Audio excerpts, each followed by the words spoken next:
अस्सलाम वालेकुम dear students. आज का हमारा टॉपिक है 3 जून 1947 का मनसूबा।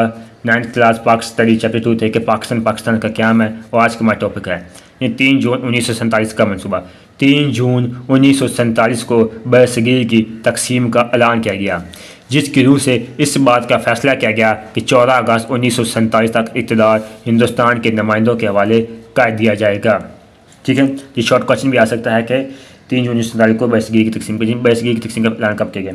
3 जून 1947 के मनसूबे में एक शिक ये भी थी कि पंजाब और बंगाल की असम्बलियों के हिंदू मुसलमान अरकान के अलग अलग इजलास होंगे।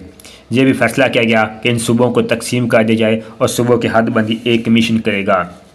सिंध असम्बली कसरत राय से सूबे के मुस्तकबिल का फैसला करेगी। सूबा सरहद और सरहद के अवाम पाकिस्तान या भारत में शमूलियत का फैसला इस्तिस्वाब राय के ज़रिए करेंगे, जबकि बलूचिस्तान का फैसला शाही जरगा करेगा।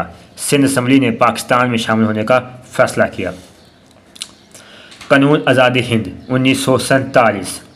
3 जून के मनसूबे को अमली जामा पहनाने के लिए बरतानवी पार्लियामेंट ने 18 जुलाई 1947 को कानून आज़ादी हिंद मंजूर किया। हिंदुस्तान को 2 रियासतों पाकिस्तान और भारत में तकसीम कर दिया गया।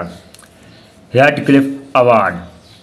पंजाब और बंगाल के इलाकों की तकसीम का फैसला होने लगा तो बरतानी हुकूमत ने सर रेड क्लिफ की सरबराही में एक हदबंदी कमीशन कायम किया, जिसमें पंजाब की हदबंदी के लिए पाकिस्तान की तरफ से जस्टिस मोहम्मद मनीर और जस्टिस दीन मोहम्मद, जबकि भारत के नुमाइंदे जस्टिस महज चंद महाजन और जस्टिस तेजस सिंह थे। ये सब हज़रात हाई कोर्ट की जाती है। शॉर्ट क्वेश्चन भी आ सकता है। ठीक है, बंगाल की हदबंदी के लिए पाकिस्तान की तरफ से जस्टिस अबू साहला मोहम्मद अकरम और एस ए रहमान, जबकि भारत की तरफ से CCS बिस्वास उबी के मजामी थे।